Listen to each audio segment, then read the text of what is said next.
El profesor Santiago López de Medrano. Él ha sido otro de los colaboradores, como se mencionó en pláticas anteriores, muy cercanos de Alberto. Y bueno, vamos a ver el título de su charla. Adelante, bienvenido. El título se llama Variedades algebraicas con simetría y la matriz de la transformada de Fourier discreta. Muy bien, adelante. Bueno, pues el mes pasado estuvimos celebrando dos cosas. Primero, los 75 años de Alberto, el día 2, y los 34 años, que no sé si también fue un día 2, supongo que no empiezan las actividades tan pronto, en que en un seminario Alberto planteó una pregunta sobre la cual hemos seguido trabajando los siguientes 34 años. Hace poco me confesó que esto la planteó en un seminario y él pensaba que para la semana siguiente iba a llegar yo con la respuesta. Bueno, una primera respuesta, una primera formulación de cuál era la respuesta la tuve como cerca de un año después, y la demostración de todos los detalles y que todo quedara bien escrito, pues como 3 o 4 más, y hay detalles que se quedaron pendientes 20 años.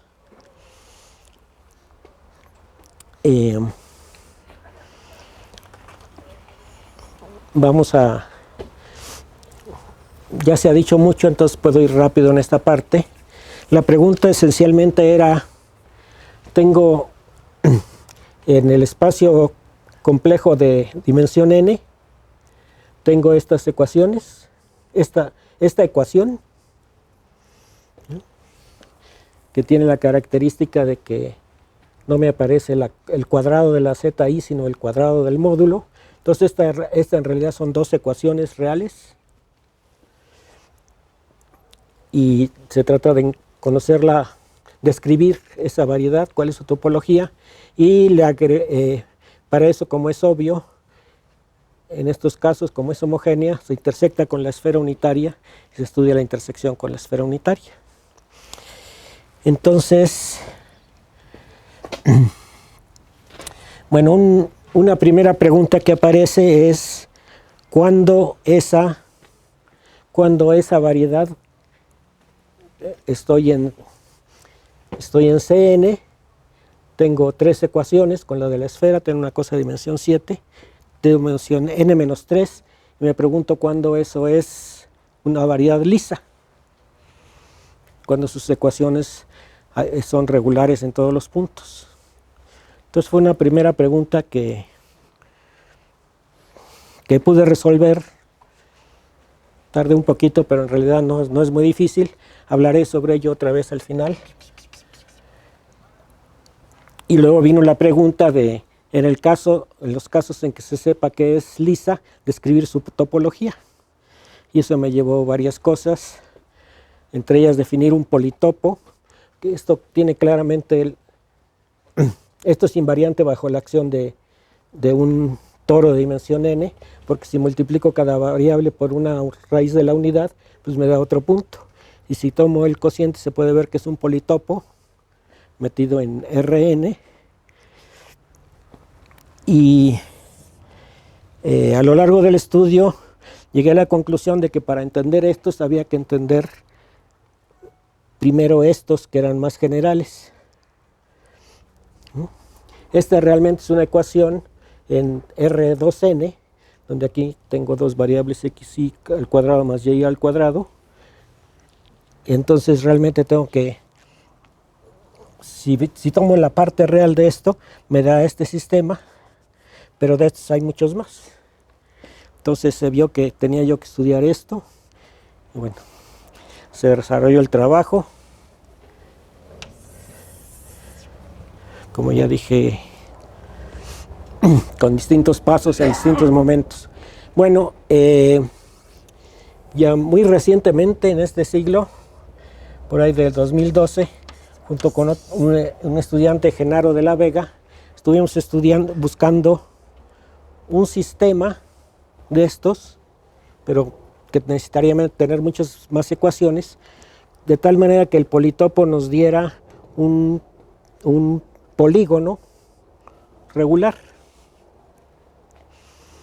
Entonces, por principio se sabía que había, pero queríamos escribirlo explícitamente. Entonces llegamos a un sistema de ecuaciones medios extraños y poco después se vio que se podía escribir de esta manera. Tomo aquí, en lugar de ρ, tomo ρ cuadrada, tomo esa ecuación, tomo ρ cúbica y tomo la ρ cúbica y la ecuación, etc. Entonces tengo un sistema de n-2 ecuaciones.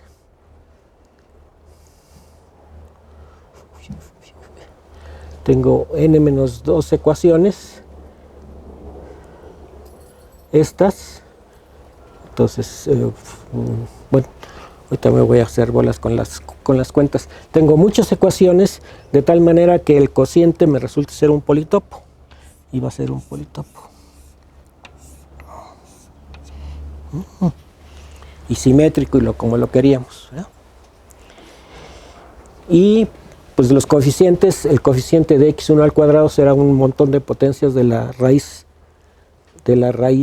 enésima de la unidad. Aquí nunca lo dije, ¿verdad? Estoy tomando ρ, la raíz enésima de la unidad. Entonces el polígono aquí es regular. Y lo que obtengo es el politopo es regular.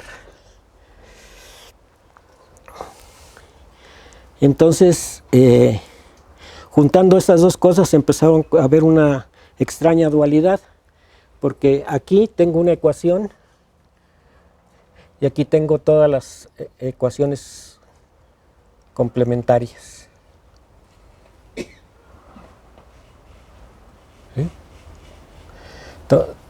Salvo la ecuación de la esfera, que es la misma, aquí tengo una ecuación y aquí tengo todas las ecuaciones complementarias. En ese sentido son complementarios. Luego resulta que la configuración de los coeficientes se corresponde con lo que es aquí el politopo. Y se puede ver que la configuración de los coeficientes, que aquí que es un politopo muy complicado, se corresponde con el politopo de aquí. Entonces hay una extraña ahí combinación que se ve muy interesante de tratar de entender. Hay un detallito en donde como que cojea el asunto y resulta que esto siempre me da una variedad lisa y esta me da una variedad lisa solo cuando n es impar. Entonces hay algo ahí que cojea en esta. Pero bueno, se puede tratar de abordar el problema, tratar de decir cuándo esta variedad es lisa. En el caso aquí que escribo todos, bueno, así, bueno, es que esto se generaliza fácilmente, ¿verdad? Tomo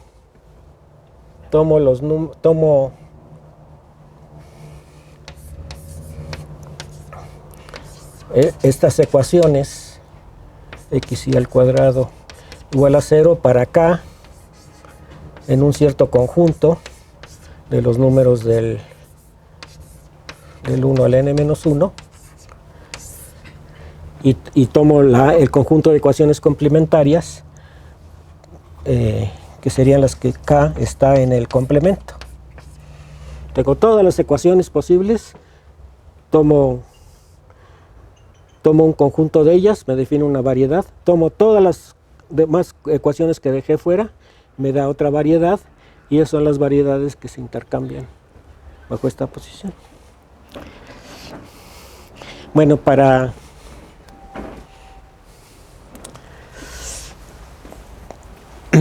tratar de entender un poquito mejor esto, lo que hemos hecho últimamente es tratar de entender un ejemplo del mismo estilo, pero de variable compleja.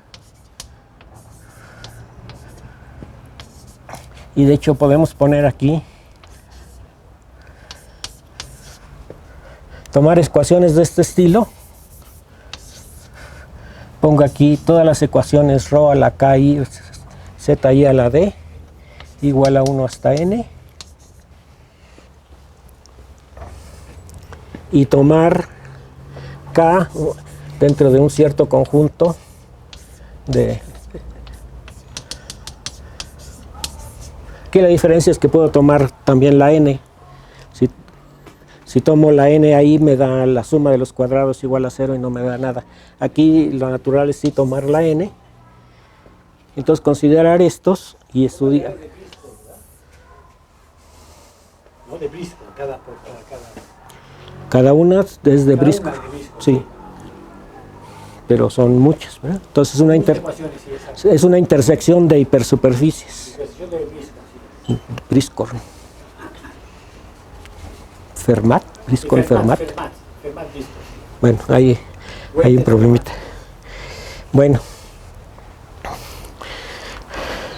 Entonces resulta que aquí todo sí es funciona bastante bien. Aquí hay la condición para que la condición para que esto sea regular es muy fácil. Lo que tenemos es un sistema de este estilo donde las i's están en un espejo de dimensión m, digamos. Tengo un conjunto de sistemas de estos, todos del mismo grado, y decir cuándo esto es regular es muy fácil. La condición de regularidad es que si yo escribo la matriz, todos estos coeficientes, AN, es una matriz M por N. La condición es que toda matriz, toda submatriz N por N, M por M, sea regular, no singular. Todo menor M por M sea distinto de 0. Esa es la condición. Para dar una idea puedo hacer una parte que es, supongan que hay un menor aquí, M por M, que es 0. Entonces tenemos sigma. Quiere decir que hay números alfa i. Quiere decir que esos renglones son linealmente dependientes. Quiere decir que hay números alfa i tal que esto pasa. Entonces puedo tomar zi igual a alfa i, digamos que de 1 hasta m, que son los primeros m. Que este es 0. Tomo zi igual a alfa i, tomo alguna raíz pésima y para las i's que están en este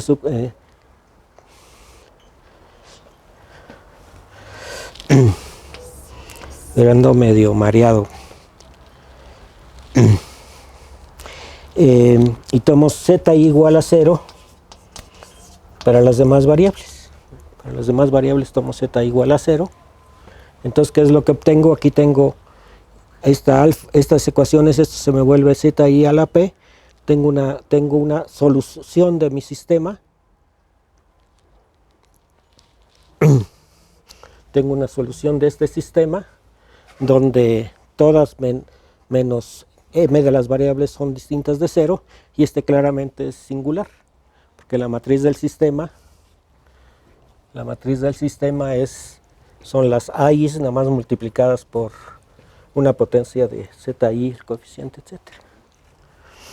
Y el inverso es igualmente fácil. Entonces la pregunta aquí se vuelve, para las que yo estoy considerando, estas, cuando si yo ahora tengo la matriz tengo mi matriz formada por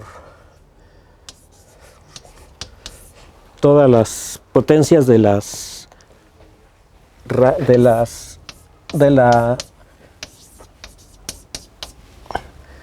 una raíz primitiva de la unidad. Y mi pregunta, voy a tomar m renglones y mi pregunta es, ¿cuándo todos los menores de aquí son distintos de cero? Bueno, para esta es la matriz de Van der Monde, basada en las raíces de la unidad. Entonces, esto es el producto de todas las diferencias de esas raíces que son distintas, es distinto de cero. Bueno, si la matriz grandota tiene determinante distinto de cero, de las chiquitas con mayor razón. Pues no, es fácil dar ejemplos en que no. Entonces aparece el problema para la regularidad de estas, eso se traduce en el de aquellas, aunque no de una manera completamente directa. El problema es cuáles menores de esta matriz Van der Monde son distintos de cero.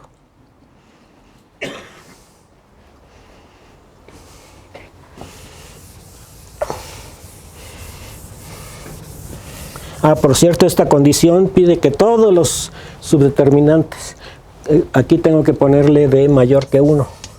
Si D es 1, es un sistema lineal, entonces basta con que una submatriz M por M sea distinta de 0 y ya el sistema es regular. En cambio, si D es mayor que 1, todas deben ser. Bueno.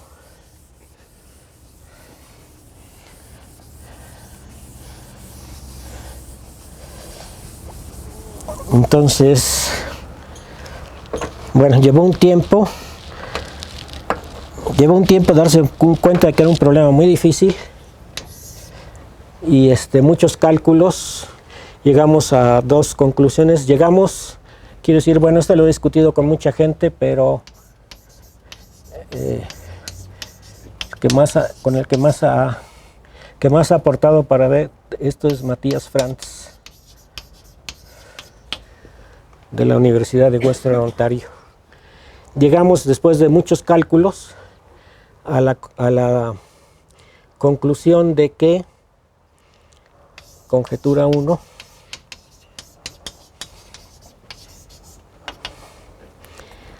si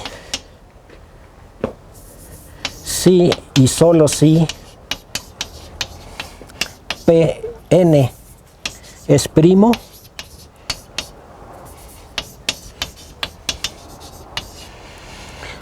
todos los menores de todos los tamaños son distintos de cero.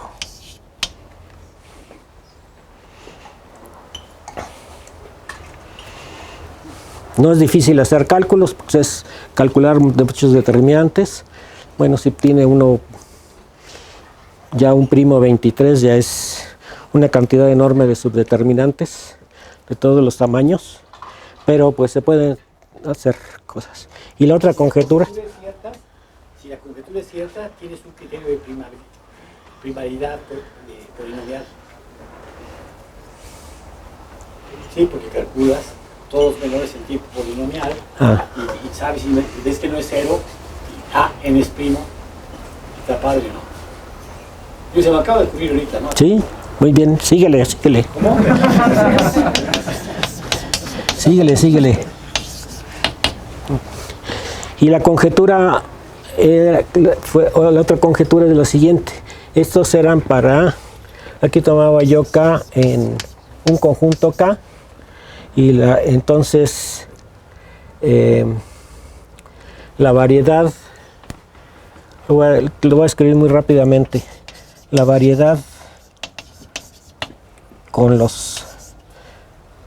tomando los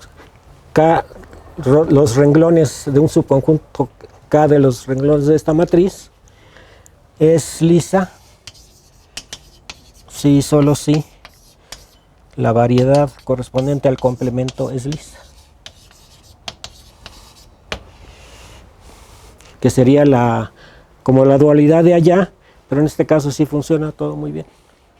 Los complejos La vida es más sabrosa. Bueno, tiempo y tiempo y tiempo de buscar, hasta que por fin alguien nos avisó que esto era un teorema. Teorema de Chebyshev.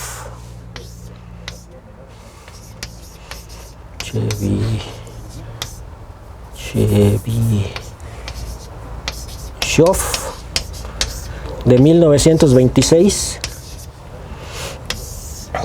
Y ya que vimos que íbamos por buen camino, que esto era cierto, dijimos vamos a demostrar esto, y muy rápidamente nosotros, o sea Matías, encontró una demostración que también es teorema.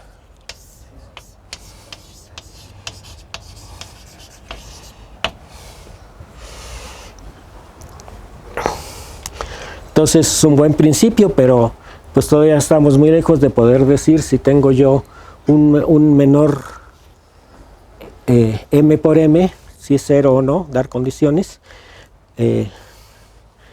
y solo obtuvimos algunos resultados elementales. De hecho, antes de ver estos teoremas teníamos unos resultados elementales. Si K es un intervalo de números, entonces sí, todos los menores son distintos de 0. Déjenme ver cómo voy de tiempo. Media. Y otro resultado es que es fácil decir para menores 2 por 2 cuándo sí y cuándo no. Es una reglita muy fácil. Y 3 por 3 todavía no sabemos. Es el estado. Y luego ya, bueno, con esto pues ya sabemos para todos los primos y algunas cosas para... Déjenme dar una pequeña... ese teorema ha sido demostrado varias veces, la conjetura ha sido hecha varias veces en la historia. La primera es Chebyshev, a partir de una pregunta de Ostrowski sobre ecuaciones diferenciales parciales. Hay otra demostración de Dieudonné,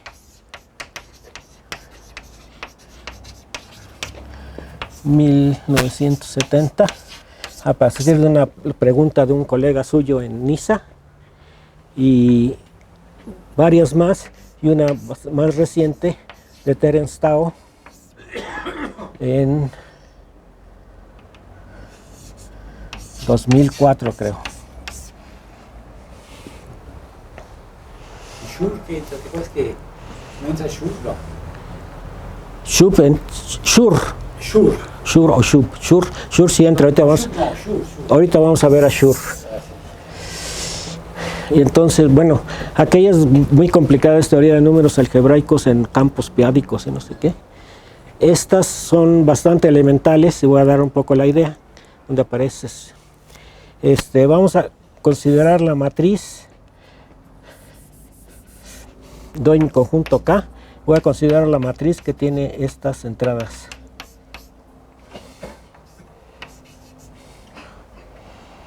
Hasta acá M, X2 a la K1 hasta X1 hasta X2 a la KM, etcétera, hasta XM a la K1 hasta XM a la KM. Vamos a suponer que si yo sustituyo XI igual a rho a la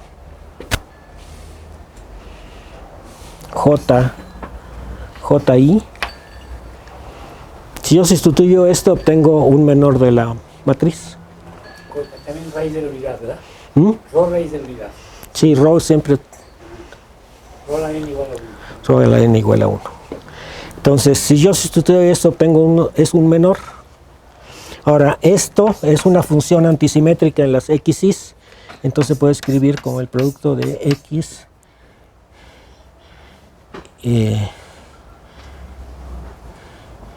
y menos xy' con y menor que y'. Polinomio simétrico entre las variables tiene como factor este y un polinomio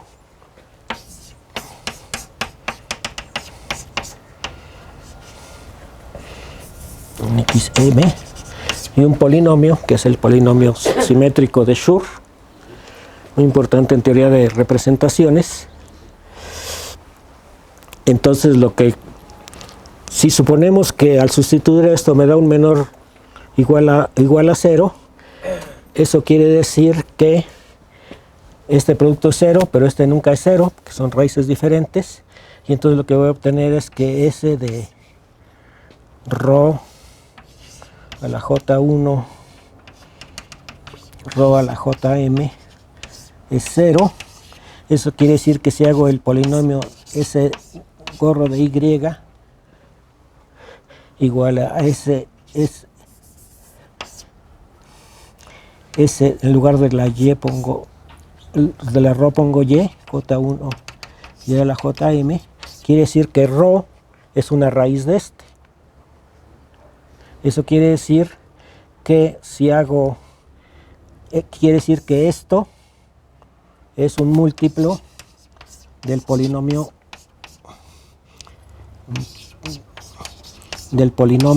ciclotómico correspondiente, phi n de Y.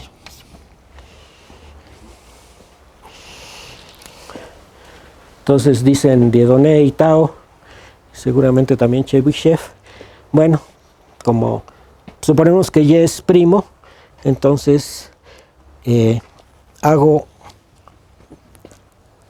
decir esto es divisible entre este, y phi n de 1 es P.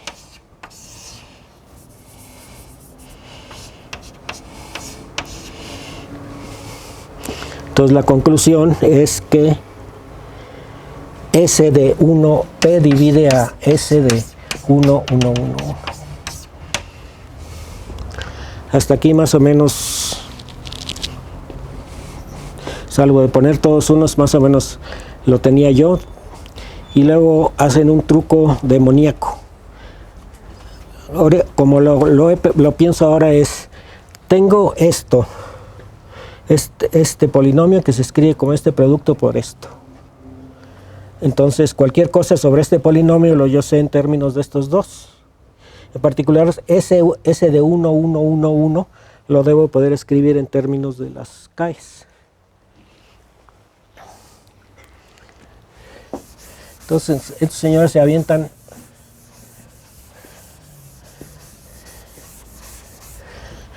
Tao lo que hace es considera P, bueno, voy a decir yo, n entre dos operadores diferenciales, le aplica esos operadores diferenciales y acabando obtiene que S de 1, 1, 1 es lo siguiente. Toma el producto de todas las diferencias KI menos KI' con I menor que I', y lo divido entre el producto de las I menos I'. El producto de todas las diferencias de los exponentes, bueno, es el producto de todas las diferencias de los subíndices aquí. Entonces este es S1, 1. Y entonces la conclusión es, si tengo un menor donde los renglones están tomados de aquí, o columnas o lo que sea, entonces P divide a este número. P divide a este número.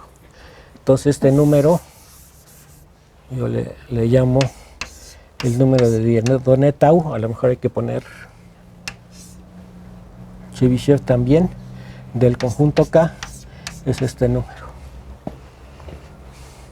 Entonces la conclusión es que si P es primo y tengo un menor formado por estas columnas que es 0, entonces P divide a dt de K.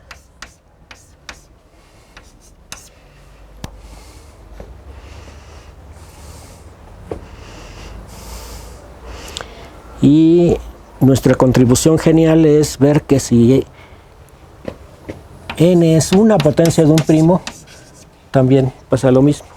Si n es una potencia de un p, bueno, y con esto, este número no puede ser divisible.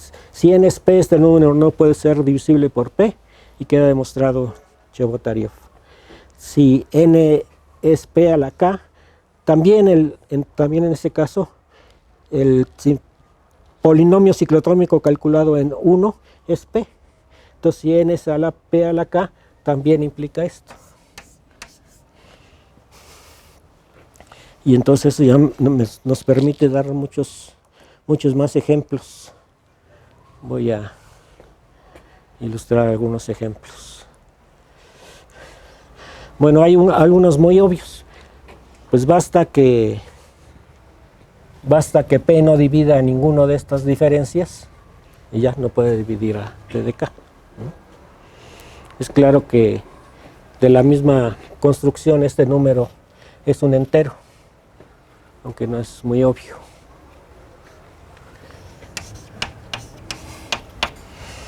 Entonces, ejemplos. Después de estos ejemplos, otros, ¿verdad? Si tengo cualquier subconjunto, estoy n es igual a p a la k. Pero si tengo cualquier subconjunto que no pase de p, pues aquí ninguna diferencia va a ser un múltiplo de p.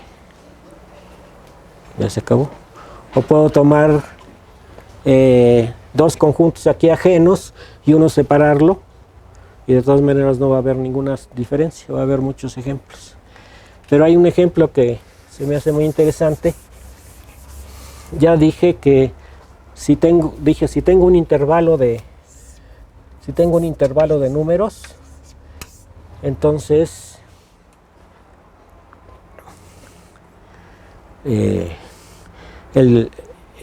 este número, si tengo un intervalo de este número es 1.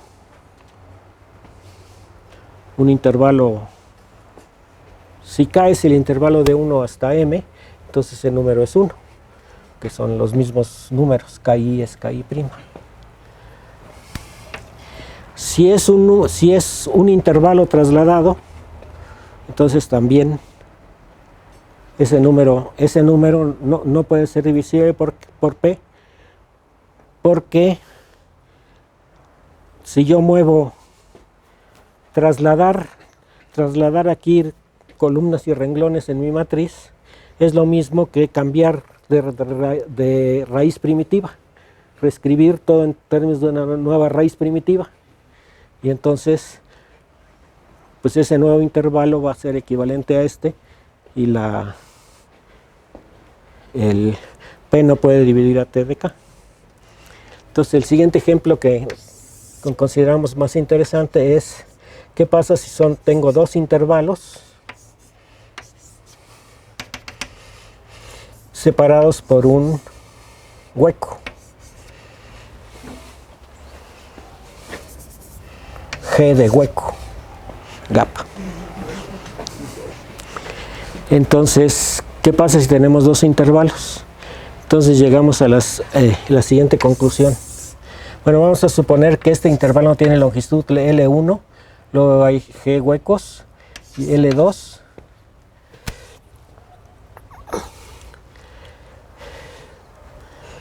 Entonces, ¿cómo lo digo?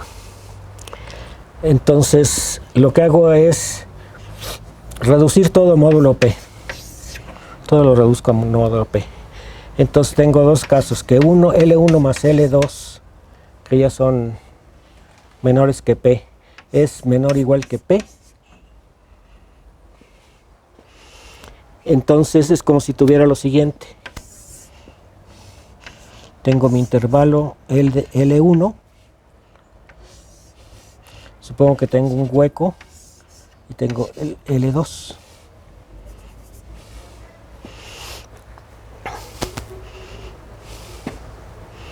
Bueno, entonces si entre todos no llegan a P, si L1 más L2 más G es menor o igual que P,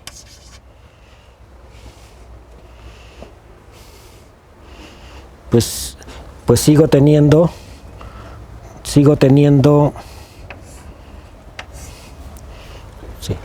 ¿Qué es lo que ando buscando? Ando buscando el orden de P del número de T. Pero aquí, módulo P, solo hay uno de cada uno. Entonces no hay ninguna de las diferencias es divisible por P.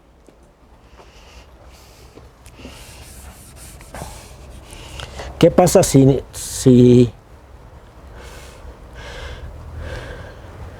¿qué pasa si quito esta condición? Bueno, si quito esta condición de que todos sean menores o iguales que P, es como agregarle yo capas de P. Entonces tengo una situación así.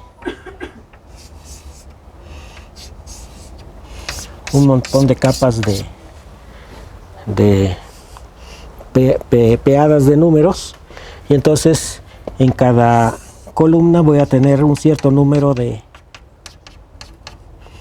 un cierto número de casillas. El número de combinaciones de 2 en 2 de esas casillas me va a dar, espero, el orden va a contribuir al orden de P. Salvo si esta se fuera tan grande como que llegara a P cuadrada. Entonces un solo cuadrito podría tener, no podría dar un factor P, sino muchos factores P. Pero bueno, voy a suponerme que me paro en P cuadrada. Entonces tengo esta situación. Lo único que tengo que contar es cuántos hay en cada columna, no la forma que tiene la columna, cuántos hay en cada columna. Pero está claro que si estoy en la situación en que está este pegado aquí, eso quiere decir que es un intervalo. Y si lo muevo un poquito, pues ya no es un intervalo, pero el número de columnas que tienen este tamaño sigue siendo la misma. Entonces el resultado es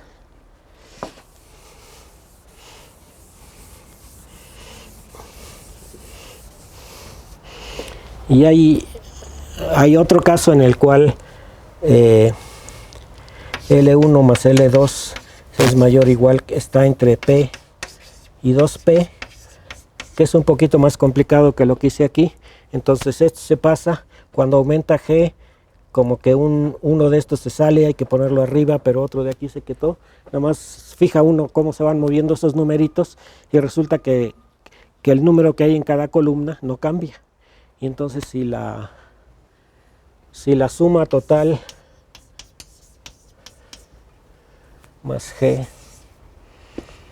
es menor o igual que P cuadrada, entonces no puede haber ninguna diferencia que sea un múltiplo de P cuadrada. Entonces el resultado es si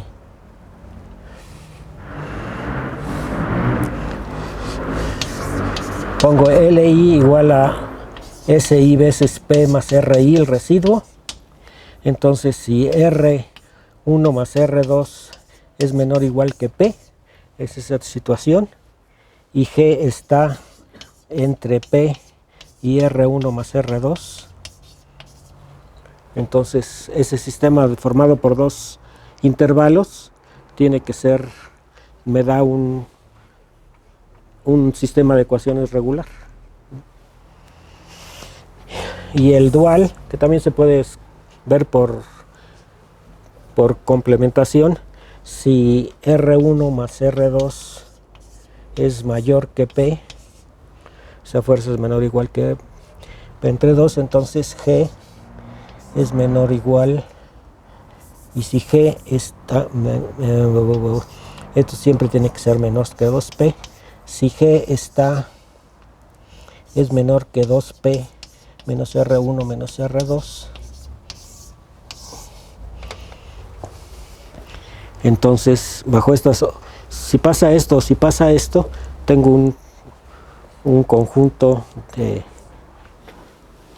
con dos bloques de submatrices que me da un sistema regular, que es bastante más interesante. Bueno,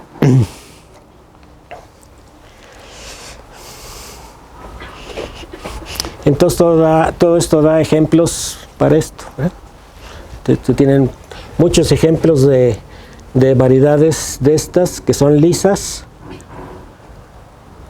y que tienen para n' en particular todas, que son lisas, pero que son lisas y que estas tienen claramente simetría cíclica. Y muchos ejemplos de que no sucede eso. Topológicamente siempre son otra vez sumas conexas de esferas. Estoy apenas medio queriendo dar el primer pasito de saber cuándo son lisas. Estoy apenas en marzo de 1984.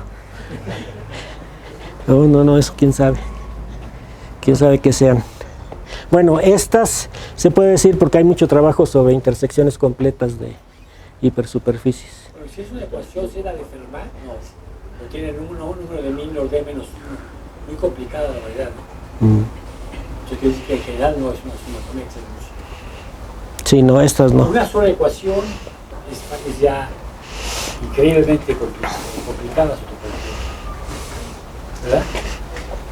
Entonces este sigue sin resolverse y pues mucho menos, porque aquí la condición para la regularidad no es la que teníamos allá. ¿Se acuerdan allá? La condición era, ya la borré. La condición era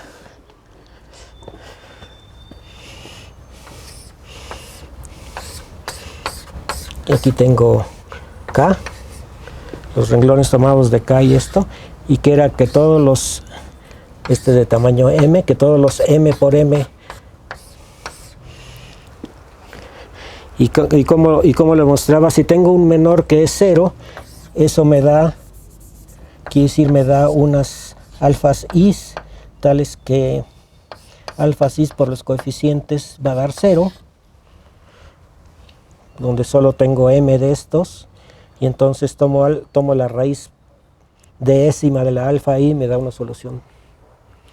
Pero si estoy en este caso, todo es real y el real es 2, pues eso puede suceder, pero que tenga yo aquí términos positivos y negativos, entonces no puedo sacar raíz cuadrada. Aquí la condición es, en el caso complejo, es que M renglones de la matriz sean linealmente independientes, que no haya ninguna combinación lineal que dé 0. Y en este caso es que no haya ninguna combinación positiva o una combinación convexa que dé 0. Se vuelve aquí la condición.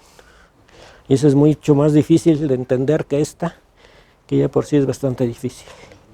Entonces creo que tenemos trabajo para otros 34 años. Necesito ayuda. Sí, eso yo. Bueno, nada más voy a mencionar brevemente otra cosa. Tengo 1 hora desde que empecé. No, menos. 50 minutos. Entonces ya me estoy pasando. Bueno, nada más voy a mencionar el artículo de Tao. Se llama Principio de incertidumbre para grupos no sé qué cosas. Pero el origen tiene que ver con análisis de Fourier y con cuestiones de señales. Entonces luego hay, de este artículo se derivan un montón, y uno de los últimos es un artículo que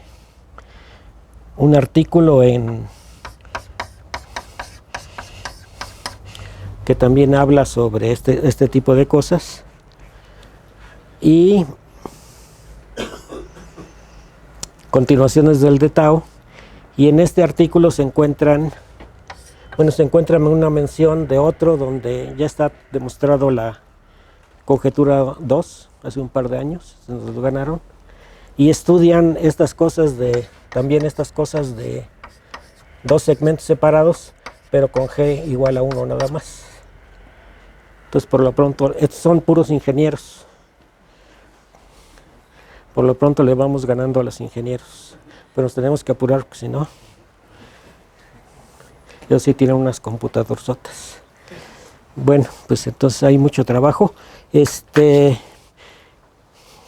Me gustaría leer una pequeña biografía sobre Alberto, si lo permite la mesa, que escribí hace 15 años, cuando celebramos su 60 aniversario.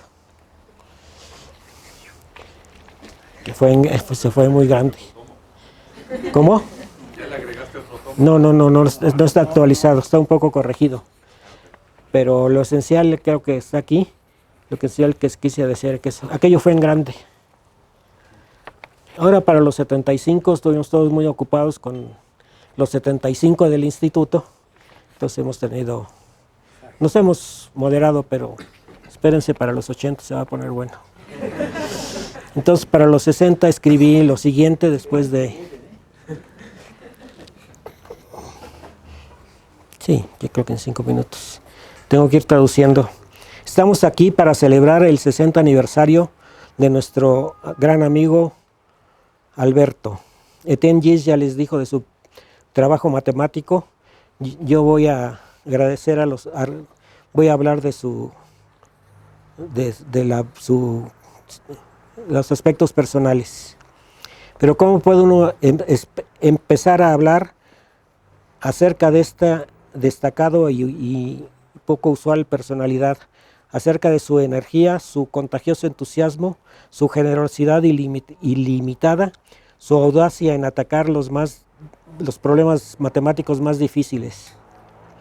Pienso que hemos venido aquí a partir de todo el mundo. Había gente de todo el mundo, en particular gracias a Trieste y estas cosas.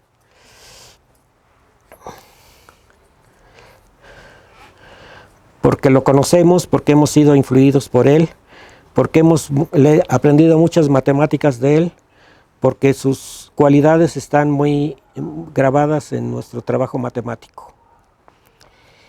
No puedo tratar de explicar esto, pero puedo reunir algunos datos biográficos para que entre todos tengamos una idea.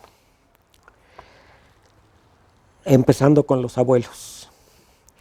Hace un siglo, poco más de un siglo, el joven ingeniero Santiago Solá dejó su nativa Cataluña en España para venir al estado de Morelos. Su plan era trabajar en una fábrica francesa, era muy usual en esa época, pero la historia tenía otros planes para él. Poco después la Revolución Mexicana se estalló.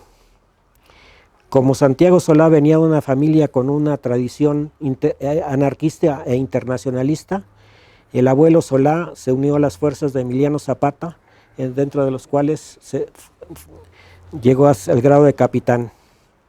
También se unió a la familia del general Zapata, casándose con una sobrina, Clemencia, que sería la abuela, la queridísima abuela de Alberto. Mientras tanto, en otra esquina del mundo, la Revolución Rusa había estallado, y después de la Guerra Mundial y de la invasión de muchos ejércitos a la joven Unión Soviética, estalló la guerra civil en varios estados no rusos de la nueva Unión Soviética. En unos de ellos, Georgia, el abuelo de Alberto, Yusha Berhovsky, peleó en el campo nacionalista y murió en la guerra. Su viuda tuvo que abandonar el país con su joven hijo, y a través de una serie de circunstancias terminó en México.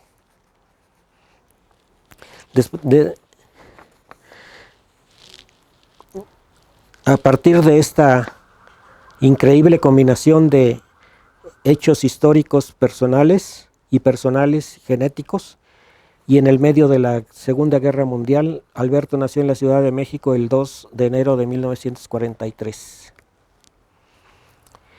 Pero esta combinación genética única y improbable se desarrolló dentro de una familia mexicana típica que vivía en un barrio popular, Colonia Santa María. En sus años de estudiante, Alberto solía decir: soy el único Berkowski de mi familia. Y todos nos reíamos de, no te estés tonteando, pues cómo va a ser eso, eso no es posible. No sabíamos que era verdad, era absolutamente verdad. La familia estaba formada por el segundo matrimonio de su madre, que dio nacimiento a 3 hijos y 3 hijas, y él era efectivamente el único Berkowski de la familia, y era su familia en un sentido muy concreto, muy profundo, una familia muy unida y muy cariñosa. Hasta hoy habría que agregar alguna desaparición, sigue teniendo una relación muy cercana con sus magníficos hermanos y hermanas, y estoy seguro que nunca ninguno de ellos usó la palabra medio hermano entre ellos. Sin educación formal y con medios limitados, los padres de Alberto pudieron poner a todos los 7 hijos en el sistema educativo y en la universidad. Alberto empezó en la escuela de ingeniería, pero pronto fue atraído por la Facultad de Ciencias, donde se empezó su deslumbramiento ante las maravillas de las matemáticas, que fueron reanudados constantemente por los excelentes profesores y confirmados durante su cercana relación con Solomon Lefschetz. Después fue a la escuela de graduados en Brown. Ahí tuvo la influencia de Jorge Leibovitz, Carles Perelló y Mauricio Peixoto. Y también estando en Providence, que fue que conoció a una fantástica chica canadiense. Pronto Janet y Alberto se casaron y ella introdujo su combinación de genes ingleses, irlandeses y escoceses en una mezcla que produjo 3 excelentes, maravillosos niños. Todos estábamos muy contentos de ver que ya no era Alberto el único Berkowski de su familia.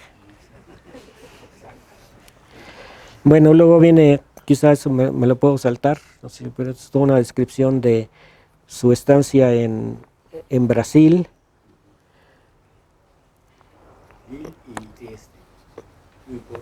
Lille y Trieste, donde empezó su amistad con Etienne Gis. Ahora está de regreso a México, estamos hablando de hace 15 años, en la atmósfera, cálida atmósfera de Morelos, donde su abuela lo consintió durante mucho tiempo. Llega a su cumpleaños número 60, rodeado de la amistad de sus colegas y por una gran masa de estudiantes entusiásticos. Y le deseamos muchas más décadas y que logre todos sus proyectos. Muchísimas gracias. Muchas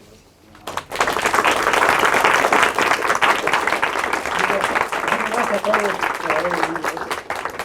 Estas son las mañanitas que cantaba el rey David.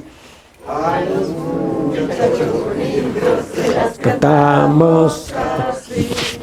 Despierta, Alberto, despierta. Mira que ya amaneció. Ya los pajarillos cantan, la luna ya se metió. Muchas gracias a todos.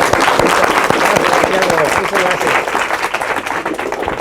Muchísimas gracias a todos, en especial a los organizadores, Ernesto, a todos los que hablaron, Hugo, Pepe. Entonces, muchísimas gracias por su participación y espero que disfruten de la comida, que va a ser absolutamente deliciosa. Las preguntas a Santiago Y nos vemos. vamos a hacer Más preguntas para Santiago. Preguntas. Y la transformada de o en la Fourier. comida. La transformada de Fourier la platicó a través de Tao. ¿Verdad? ¿O no? Sí. A través de Tao. Muy bien. Yo contesté por él, pero ya me lo había platicado. A lo mejor todo esto no da cuestiones de espacios cuánticos y Puede ser. demás, pero parece muy relacionado con temas de transmisión de señales, radares, todo eso es de lo que hablan estas personas. Entonces, Sí. pues que el teoremita ese chiquito les guste a estos ingenieros. Pero Chebyshev interviene, ¿verdad? Tiene una historia muy matrices con matriz de sería submatrices de Van der Bonde de potencias de raíz de la unidad, ¿no? Y parecería que ya así me mandó algunos emails y todo parecía como hasta trivial, ¿no? A la etapa número 1, después de 10 minutos de verlo te das cuenta que no. Esa factorización la ve uno, pero después nada, ¿no? Pues muchas gracias, todos pasamos a comer, ¿no? Sí,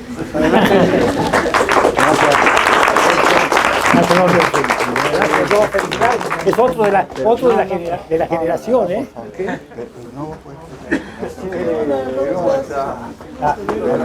No, pero nos vemos.